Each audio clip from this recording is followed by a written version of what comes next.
Hello friends எல்லாரும் எப்படி இருக்கீங்க? நான் உங்கள் விஜய். இன்றைக்கி நான் உங்களுக்கு சூப்பரான வெஜ் ஹக்கா நூடுல்ஸ் எப்படி செய்கிறதுன்னு காட்ட போகிறேன். இந்த நூடுல்ஸ்க்காக நம்ம என்ன பண்ணணும்னா, நம்ம காய்கறி நிறைய காய்கறி சேர்க்கலாம். அதே மாதிரி நூடுல்ஸ் பசங்களுக்கு பிடிக்கும். அதனால நம்ம வீட்டிலவே செஞ்சு கொடுத்தோன்னா அவங்க ரொம்ப விரும்பி சாப்பிடுவாங்க. ஃபஸ்ட்டு ஒரு பெரிய பவுல் எடுத்துக்கோங்க. இதில் தண்ணி ஊற்றிக்கோங்க. இதில் கொஞ்சம் உப்பு, ஒரு 2 ஸ்பூன் எண்ணெய் விட்டுக்கோங்க. அப்புறம் இதில் நூடுல்ஸ் நம்மளுக்கு கடையில் கிடைக்கும் இல்லையா, அந்த நூடுல்ஸ் இதில் போட்டுக்கோங்க. போட்டுட்டு இந்த நூடுல்ஸ் நம்ம என்ன பண்ணணும்னா, நல்லா சாஃப்ட் ஆகிற வரைக்கும் வேக வச்சு எடுத்து வச்சுக்கணும். இந்த நூடுல்ஸ் வேகிறதுக்கு நம்மளுக்கு எப்படி ஒரு 5லேருந்து 7 10 நிமிஷம் கூட ஆகும். நம்ம இந்த தண்ணி நல்லா பாயில் பண்ணிவிட்டு இந்த நூடுல்ஸ் இதில் போட்டு நல்லா வேக வச்சு எடுத்துக்க வச்சுக்கணும். இது என்னென்னா, நூடுல்ஸ் கொஞ்சம் பிரித்து இப்படி உதிரி உதிரியாக போட்டுக்கோங்க, நல்லா வெந்துடும்.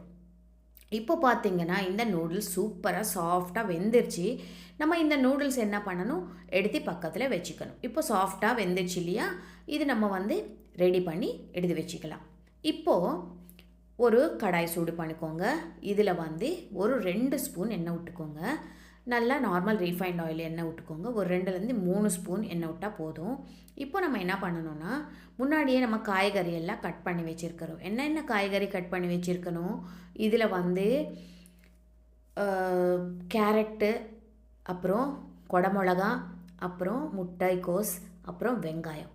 நீங்கள் வேணும்னா இதில் மஷ்ரூம் சேர்த்துக்கலாம், பன்னீர் சேர்த்துக்கலாம், அப்படியே நம்ம ப்ரோக்கலி சேர்த்துக்கலாம், அப்புறம் பீன்ஸ் சேர்த்துக்கலாம்.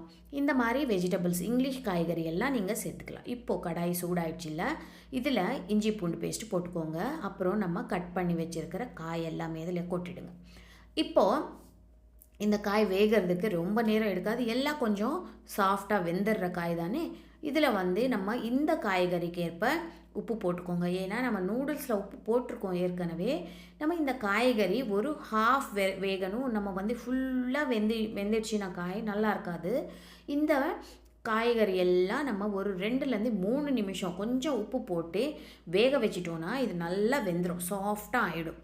இது நார்மலாக நூடுல்ஸில் நம்மளுக்கு வெளியே கொடுக்கும்போது ஒரு காய்கறியும் இருக்காதுங்க. அங்கங்கே ஒரு சின்ன கேரட், அங்கங்கே ஒரு சின்ன சின்ன துண்டு பீன்ஸ், அந்த மாதிரி தான் நம்மளுக்கு கொடுப்பாங்க.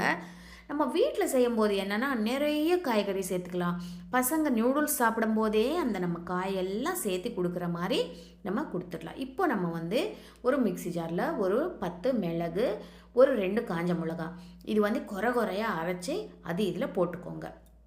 மிளகா ஒரு காரத்துக்கு நம்ம இதில் இது மட்டும்தான் போடுறோம். மிளகு, அப்புறம் 2 காஞ்ச மிளகா போட்டால் போதும். நல்லா குறையாக அரைச்சி போட்டுக்கோங்க.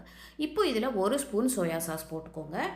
1 ஸ்பூன் சோயா சாஸ் போட்டதுக்கப்புறம் நம்ம இது ஒரு வாட்டி கிளறிட்டு நம்ம முன்னாடியே வேக வச்சுருக்கோம் இல்லையா, நூடுல்ஸ் எல்லாம் இதில் கொட்டிடுங்க. சாஃப்டாக வெந்துருச்சு நூடுல்ஸு. ரொம்ப கொலன்னு வெந்துட்டா கூட நல்லா இருக்காது. ஓரளவுக்கு சாஃப்டாக ஆனால் நல்லாயிருக்கும். இப்போ இது மிக்ஸ் பண்ணுங்கள், நல்லா மிக்ஸ் பண்ணுங்கள். அந்த காய்கறி, அந்த போட்ட அந்த சாஸு எல்லாமே இதில் நல்லா மிக்ஸ் ஆகணும். நூடுல்ஸ்க்கு ஒரு 2 நிமிஷம் ஆகும் இந்த காய்கறி எல்லாம் நல்லா மிக்ஸ் பண்ணுறதுக்கு. ஒரு கரண்டி எடுத்துகிட்டு நல்லா சூப்பராக மிக்ஸ் பண்ணிவிடுங்க. சுவையான சூப்பரான வெஜ் ஹக்கா நூடுல்ஸ் ரெடி ஆயிடுச்சு.